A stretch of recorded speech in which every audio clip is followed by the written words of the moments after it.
What's up, guys? I just passed the NASM CPT 7th edition test, and I am here to say that you can do it too. I'm going to answer all the questions that you might have, how long it took to study, how did I study, and all those things so that you can pass this test too.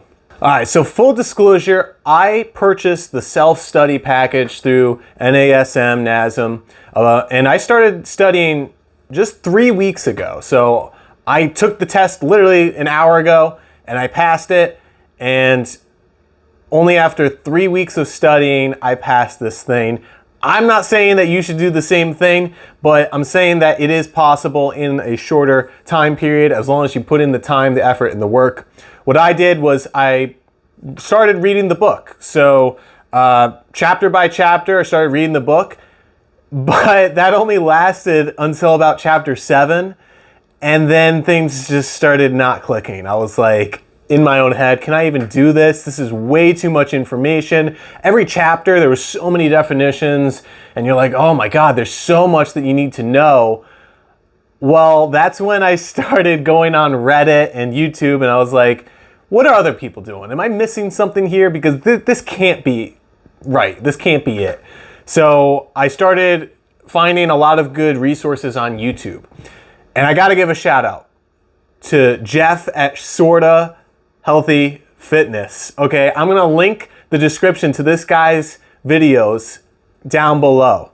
Okay, 2 videos that he made, a part 1 and a part 2 for the NASM CPT 7th edition. They're each about an hour long each. He has a free download to his slides, all the information that is pretty relevant to the test itself. I mean, I would never have passed this without studying these 2 videos. Okay, so what I did was, after I read the first 7 chapters, I was like, this is a mess. I get some of the stuff, some of the marketing stuff in the beginning, because that stuff is pretty easy to conceptualize. But once it started getting anatomical and movement and all that type stuff, I was like, I am not getting this. I stopped right there, stopped reading altogether. I went to his video, and I went through the beginning to the end. Even though he starts at like chapter 21 or something, it didn't matter. I said, I'm just gonna learn whatever this guy's teaching me right now. Let me get this, and then I'll go back to the text, because then I'll have a base understanding of it. Because the text, the wording is not great, in my opinion. The wording is not great. It's a little bit confusing to conceptualize. And it also depends on what type of a learner you are. If you're more of a textbook reader, then you might like the text. But I need to see something. I'm a visual learner. And just seeing the examples that he gives in these videos helped tremendously. So literally, I would study this 2-part video. Not every day, but I would do part 1. And then I would jot down notes for part 1 video. And then I would recite it to myself over and over and over again. I'd do that for an hour, 2 hours every single day. And remind you, I only did this for 3 weeks, so it was constant repetition. I did it all the way until I did both of the 2-part videos. And then I jot down notes for every single thing he said, because he does a great job of getting out of the fluff, what you don't need to know, because there's a lot you don't need to know in the textbook. So I'm not gonna sit here and say I'm an expert on the test itself. Go to that video. And I will also say, like, he makes a disclaimer in the video, and he says, you know, I'm not a substitute for all the material. I would say that is also important, because if you just rely on his 2 videos, there's going to be things that you're going to see on the test and you're like, whoa, I've never seen this before. So it's important to go back to the text. And I know it might be tough to read everything, but just see it and get a basic understanding, and then you can maybe figure it out by context clues on the test itself. So once I was able to go through both of Jeff at Healthy Fitness's slides, I recited it to myself day after day after day. I did that for the first 2 weeks of studying, pretty much.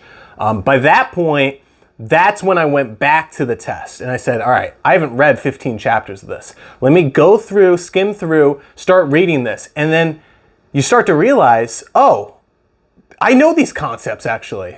they were in the Jeff sort of healthy fitness video. So you already have an understanding of them. And then now it's like, how do they apply to what this chapter is presenting to you? So it really pieces the puzzle together. I would say don't do one or the other. Do a combination of, the YouTube studying and then the book studying. Because both of them, NASM, the test, I'll get into that, but the test, it's not, the wording it can be tricky at times. So once I had 2 weeks of fully kind of understanding the concepts, I went through each chapter. That's when I started doing the practice tests. So I took, I took the test today. I took the practice test through the course 5 times earlier this week.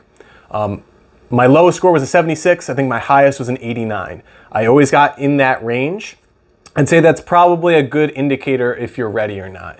If you're getting any lower than that, I'd say you might want to study a little bit more before you decide to jump into the test. I will say doing the practice quizzes is huge. You wouldn't think so. You wouldn't think that, the real test would have the same questions as the practice test. But some of them actually are pretty much exactly the same. And they're like silly stuff that you would never do, like this formula. And I'm like, what the hell? But I saw it on the practice test, so I think I know what the answer is.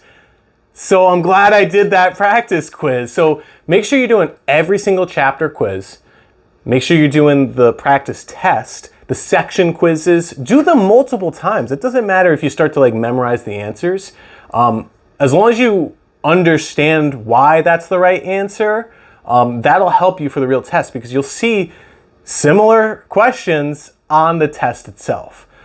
So I did that this entire week while also reviewing my notes, my handwritten notes from the sort of healthy fitness videos. I did a combination. The questions that I got wrong on the practice tests, I went back into the book and I said, all right, what don't I know? What don't I get? That type of thing. I will say, I'm really hyping up Jeff at Sort of Healthy Fitness. I will say that my weakest area was, I guess, section 5. Section 5. It was the progression, regression. What is this exercise? They don't really go over that in too much detail in the Sort of Healthy Fitness videos. So when I was starting to see those questions on the practice tests, I was like, ooh, I need to spend some more time here because I feel like I've got the overactive, underactive muscles. I've got the OPT model down. Now, what are these fitness exercises? Because that's a big portion of the test. I think it's 24% of the test. And there's a lot of those exercises they put on the final test. Like, if you're doing the core stabilization exercise, which of the following, or what is a cable chop, or I don't know exactly the names of these things, but you need to know how to cue those. And that's where I didn't practice too much on, but I had a functional understanding of them through the practice quizzes, by trial and error going through. I definitely could have spent more time going through those because that's a big section of the test. I talked about overactive, underactive. Obviously, that's a big part of the test. They might not necessarily say overactive, underactive. They might say strengthen, which one do you need to strengthen, which one do you need to stretch. So you got to know the difference between those. You also want to know the names of the muscles themselves. So if you're going through the overactive, underactive muscles, hip flexor, lumbar extensors. What are the lumbar extensors specifically? Because they'll say which of the following muscles do you need to stretch? And it doesn't say lumbar extensors. It says the actual muscle itself. It's like, oh man, where is this on the body? Multifidus, where is that? You should know that. That type of thing. Kind of like the local versus the global core muscles, that type of stuff. You need to know the anatomical muscle locations. That's definitely going to help you out. So as for the test itself, 120 questions. I wasn't quite prepared for them to they made a notice at the beginning. They were 20 questions won't count and 100 will. So I was like, that's interesting. Maybe I didn't read that right, but that's, I think, what I saw. it's like, all right, what if they take away 20 of my correct answers? I mean, regardless, you need a 70% to pass. So I went through the entire test once. There was a few that I didn't answer. I bookmarked every single question that I was iffy on. Then I went through the test a second time and answered all the questions. I counted up the number of questions that I bookmarked at the end, and there were 29. And I was like, all right, 29 that I'm iffy on. I had to have got some of those right because I narrowed most of them down to one or two. There were only a few where I was like, this is a guess. I have no idea. So I was like, of these 29, even if I only got 5 right, that's put me at a 76 because I was very confident in the other 71. I only need a 70 to pass. I hit submit. There's a survey. You got to do like a survey. It's like, oh my God, I'm waiting. Click through the survey and then boom, pass. There it is. And that's it. I mean, that's the test.